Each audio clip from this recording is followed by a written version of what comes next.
біздер қазір біздерге қандай сабақ? Қазақ тілін сабақты бастамас бұрын біздер қазір сабаққа дайындық ретінде біз өзіміздің мына жүрекше айна, жүректегі айна деген ойын ойнай кеттірміз сендермен қазір. Сол ретінде сендер қазір осы қолдарына айнаны ұстап отырып өздерінің ең жақсы қасиеттеріңді айтасыңдар. Айнаға қарап тұрасыңдар да, жақсы қасиетіңді, менің жақсы қасиетім қандай екендеріңді айтасыңдар, мінездеріңді айтуға болады немесе бәрі бір-біріне бір сөзден жалғап шығасыңдар. Бірінші Аминадан бастаймыз. Мен ақжарқындар көмектесемін. Мен мейірімдімін. Мен волейболдарды жақсы көремін. Мен әдемімін. Мен жанашырмын. Мен жақсы жасағанды жақсы көремін. Мен адамдарға көмектескенді жақсы көремін. Жанашыр. Мен қамқормын. Мен Мен ақылдымын. Мен волейбол ойнағанды жақсы көремін. өте жақсы балалар. Керемет. Мына сендер өздеріңнің бойларындағы жақсы қасиеттеріңді, немен айналысатындарыңды, үйде немен айналысқанды жақсы көретіндеріңді дәлелдеп айтып тұрсыңдар.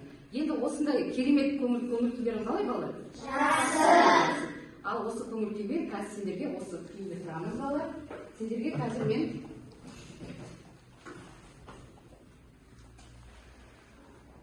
осы жерде сұрақ қоямын. Өткен сабақ бойынша сұрақ қоямын. Сол сұраққа жауап беріп, топқа бөлініп отыра береміз. Түсіндік пе? Жақсы. Зат есім дегеніміз не?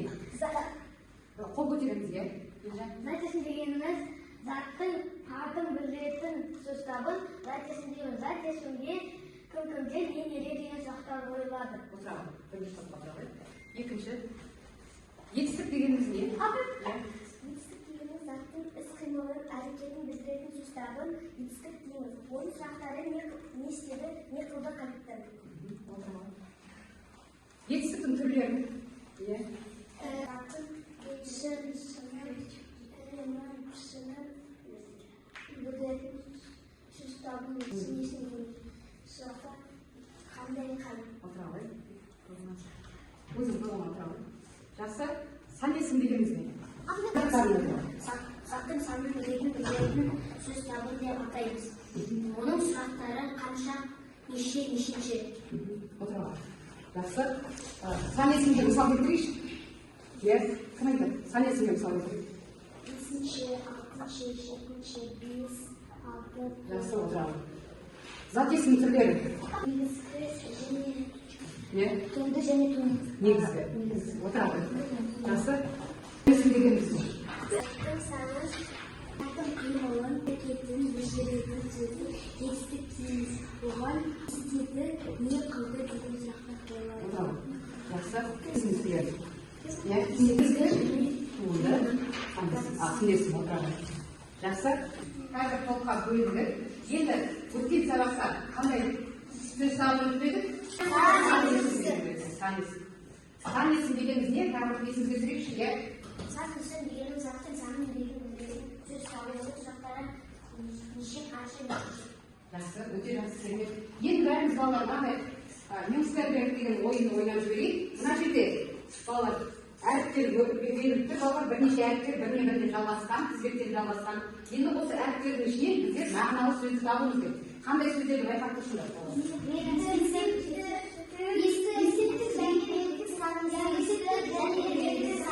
Олай болса, балалар, бүгінгі тақырыбымыз есептік және реттік сан есім. Тақырыбымызға жазып қояйық.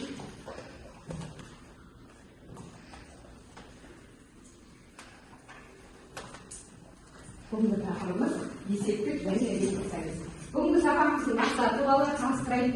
Тыңдалған мәтін бойынша пікір білдіруге бағытталған сұрақтар қою, сұрақтарға толық жауап беру, сан есімдерді салыстырып, өзгешелігін анықтау, есептік және реттік сан есімді бүгінгі сабағымыздың басты мақсаты. Жібекті ашыңдар. Ашық па? Бұл қандай мәтін тұр балалар? Сабақ деген. Енді осыны маған кім оқып береді? Айтайын. Бәріміз тыңдайық. Бір уақыттың басында үш жолаушы бір-біріне кез болыпты. Бұлар бір қыз алыстан шетіне шығып жатыр екен. Бұлақтың қайнап жатқан көзіне жақын жерге бір қадамдай қара тасты қойыпты да тасқа дейді. Ыбырай Алтынсарин. Жақсы, кімнің әңгімесі екен балалар? Әңгіме бізге таныс па бұрыннан? Онда біз оны жақсы білетін боламыз. Енді бізге мынандай тапсырма беріп тұр. Мәтін бойынша бір-біріне сұрақ қой дейді балалар. Сұрақ қой. Бірінші сұрақты. Жолаушылар қай жерге кездесті? Отыра ғой. Жолаушылар қай жерге кездесті? Сабырхан, толық жауап беріңіз. Жолаушылар бұлақтың басында кездесті. Өте жақсы. Тағы. Екінші сұрақ өте ғой. Асқа неге жазып тұр? Таста неге жазып тұр? Жолаушы болса осы қатар уақыт болып жатыр. Өте жақсы. Бірінші жолаушы сөздің мағынасына қалай түсінеді? Жақсы. Жауап беріңіз. Бірінші жолаушы сөздің мағынасына бұл жазылған ақыл сөзі екен. Осы бұлақта жайқаланып тоқтама. Дара үлкейіп кеңейе береді. Екінші сұрақ өте ғой. Үшінші жолаушы сөздің мағынасына қалай түсінуін болжап көр. Екінші жолаушынікі бұлақ қандай таза болса біздер Бұлақтан нелер ішеді? Жануарлар ішеді, адамдар су ішеді дейді. Олар бір жерден істеп қалмайды дейді. Егер ол лас болса, лай болса, одан іше ме? Ішпейді ғой. Солай ма? Сондықтан олар не істеп кетеді? Ағып, бір жерден екінші жерге ағып тап-таза болып, ағып кете береді. Сол лайлай жатқан суды, таза суды сияқты өздерінің нелерінде адамның несі де таза болсын. Бұлақ сияқты. Мінезі, жақсы қасиеті, жақсы қасиетті үйренсін. Іс-әрекеті, дұрыс айтасыңдар, таза іс-әрекет жасасын дейді. Міне соны бұлақ сияқты таза бол деген сөз. Барлық жан дүниеңді есте дейді. Таза ұста деген сөз. Тек қана тазалық дейді. Енді балалар, бүгінгі не бойынша ескеріп сұрып жіберейікші. Мына жерде бізге бірінші тапсырма бойынша, мәтін бойынша өте жақсы жауап берді. Мысалы, Назерке өте жақсы жауап берді жатыр. Сосын мына жерде кім? Асылзада өте жақсы жауап беріп жатыр. Әмина жақсы жауап беріп жатыр. Тағы кім? Ақылке жақсы жауап беріп жатыр. Жақсы. Екінші мынандай тағы бір тапсырма берсін. Мәтінде бұлардың бір-біріне мына жерде мәтін берілген сөздерді тауып тапсырып балалар, осының ішіндегі сан есімдерді салыстыр дейді. Бұлардың бір-бірінен өзгешелігі неде екенін ажырат дейді. Ал осының өзгешелігін ажырату үшін біздер балалар соған мән беріп қарайық. Қандай сан есім бірінші? Бірінші қандай сан есім? Есептік сан есім. Неге есептік сан есім балалар?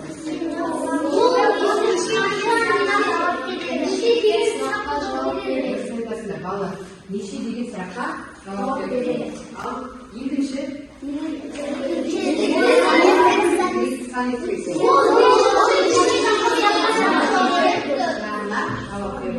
олай болса біздер балалар, біздерге есептік реттік сан есім таныс екен.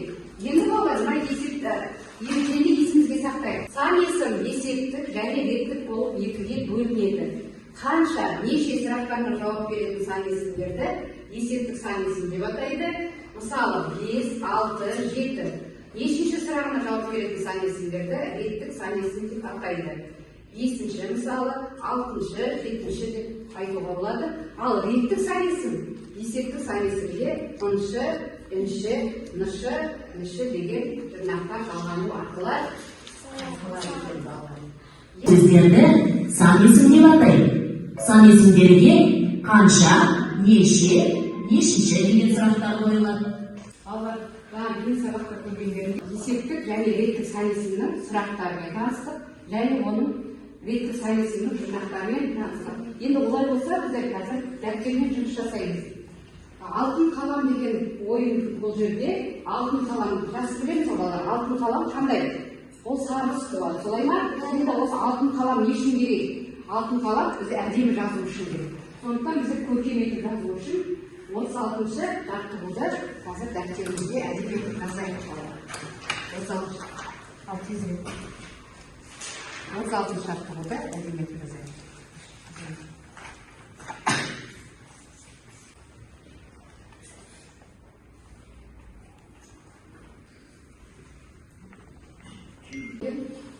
Адия оқи ғой.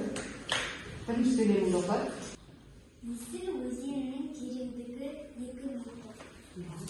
Сән есім бұл сөйлемдегі сән есім 2, бұл сән есім есептік сән есімге жатады. Жақсы. Тағы екінші сөйлемді, иә? Кей жерлерге 18 метрге жетеді. Бұл сөйлемде сән есім 18. Бұл жерде Сабырханға 2 балл, мына жерде келесі Бауыржан Адияға, сосын Қадыр Адияға. Бірінші топқа мақал сөздің мәйегі дегендей, мақалдағы белгісіз сандарды табамыз. Белгісіз сандарды жазамыз. Түсіндіңіздер? Көңілге қойылған белгісіз сандарды жазамыз. Біреуін жазамыз, сосын қалды топқа сан есімге класпен құрамыз. Сан есім туралы не білеміз? Сұрақтары қандай, оның мысалдары қандай, ережесі қандай сол туралы мәліметті істейміз, жазамыз. Келесі үшінші топқа мынандай тапсырма. Семантикалық карта дейді. Бұл жерде қосу таңбасымен қоюға болады, немесе жаңағы басқа бір белгілерді қоюға болады. Сәйкестендіреміз, иә? Қайсымен сәйкестендіріп, соны сынақ қоямыз. Семантикалық картаны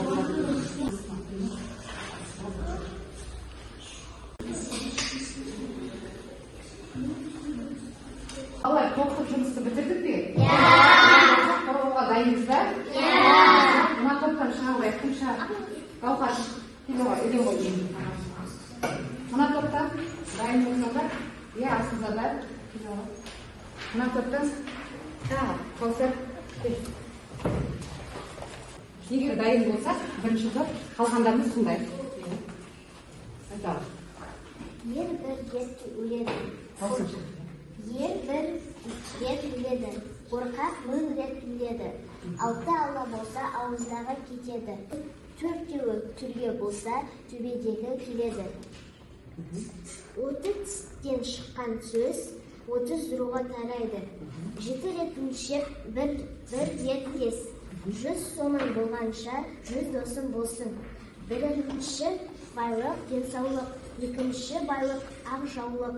Үшінші байлық, ойын саулық. Жақсы. Не қойдыңдар көп нүктенің орнына, сендер? Екінші, бірінші. Өте жақсы.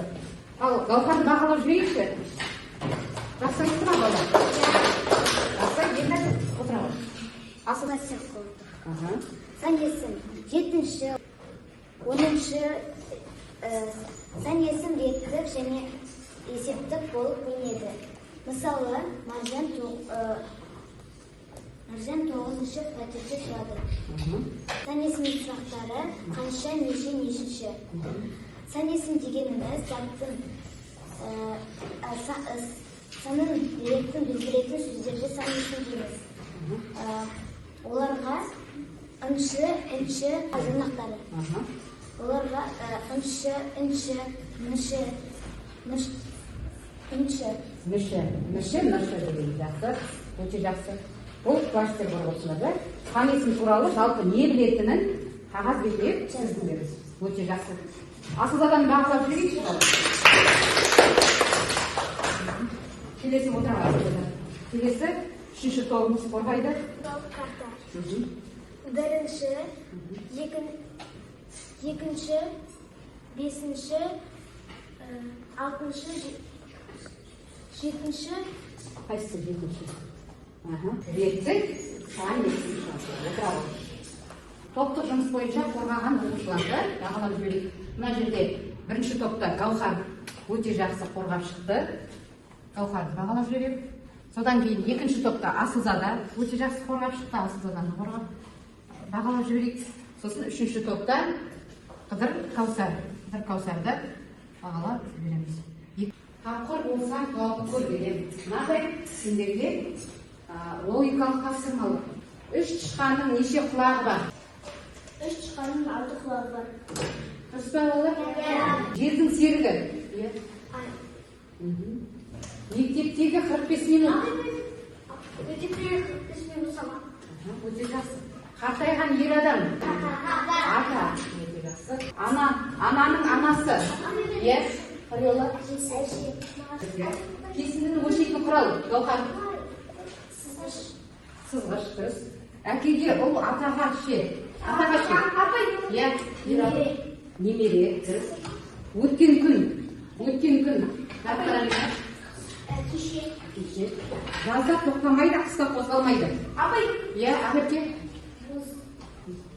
Оқуыңызды ұлама. Оқулығыңызды ашайық балалар. Оқулығыңыздағы 38-ші жаттығуға қарайық балалар. 38-ші жаттығу. Кім оқиды маған? Иә. Дауысын шығарып. Далада ойнап жүрген Жанат үйге жүгіріп кірді. Анасынан далада жаюлы тұрған кірлерді жинап алуын өтінді. Анасы түсінбей себебін сұрады. Жанат қалай жауап берді деп ойлайсың? Жанат қалай жауап берді деп ойлайсың? Иә, Нұрлы. Жанат бірді жауап берді деп ойлайды. Далада боран, немесе жаңбыр, боран, шаң жауы мүмкін. Солай деп айтуы мүмкін, да? Дұрыс. Басқа ойлар бар ма? Иә, Адия, басқа қандай ойлар? Жанат жауап берді деп ойлайды. Далада нөсер жауапты қатты жел, сондықтан киімдерді су басып қалуы мүмкін. Басқа ойлар бар ма? Өйткені далада қатты жел соғып тұр, сондықтан кірлер ұшып кетпесін деп анасына айтты. Өте жақсы. Ол да мүмкін. Солай ма? Оны да айтуы мүмкін. Өте жақсы. Әли өте жақсы жауап берді. Логикалық тапсырмаға. Адия. Қазір Адия жақсы жауап берді. Ералы. Сабырхан. Сосын Нұрлы өте жақсы жауап берді. Ойын жақсы айтты. Өте жақсы. Енді сонымен балалар біздер телефон ойын ойнаймыз. Телефонға ол қосымшасын сендерге жіберіп қойдым. Балалар телефонды ашайық. Бәрінде қосылып тұр ғой. Сол өзіміздің чатымызды ашамыз. Ашыңдар ма?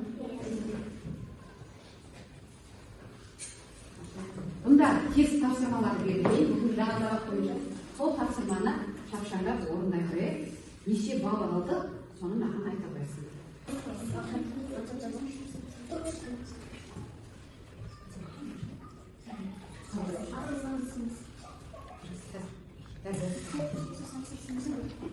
Болды па?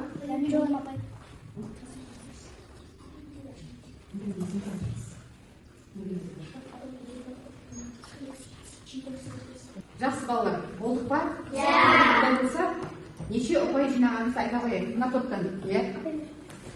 5-23 секунд. Секундын айтайық. 4-5. Кішкене бір балың кеміп қалыпты, иә? Менде 4-5. Бір балың сенде. Иә. Өте жақсы, керемет. Өте жақсы. Иә. Менде 5-5. Жақсы, керемет, жақсы. Менде 3-5. Керемет. Менде 4. Иә, 4 балл, да? Менде 5-5. 5-5. Менде 5-5. Өте жақсы, керемет. Иә. 4-5. 5-4. 5-5. Өте жақсы, керемет. Менде 4-5. Иә, бір балл. Иә, жақсы, өте жақсы. 5-5. Өте жақсы. Назерке, өте жақсы жинаған екен. Сосын Ералы, қош жіберейік. Бауыржан Адия, мына жерде 5 балдан жинаған. Мына жерде Гаухар, 5 балдан жинаған. Өте жақсы. Бұлақтың көзін аш деген шағын мынандай өзіміздің ойымызды, өзіміздің сабақта не түсіндік, соны жеткізу мақсатында мына бұлақтың көзін ашамыз қазір. Bir жапырақтан алып.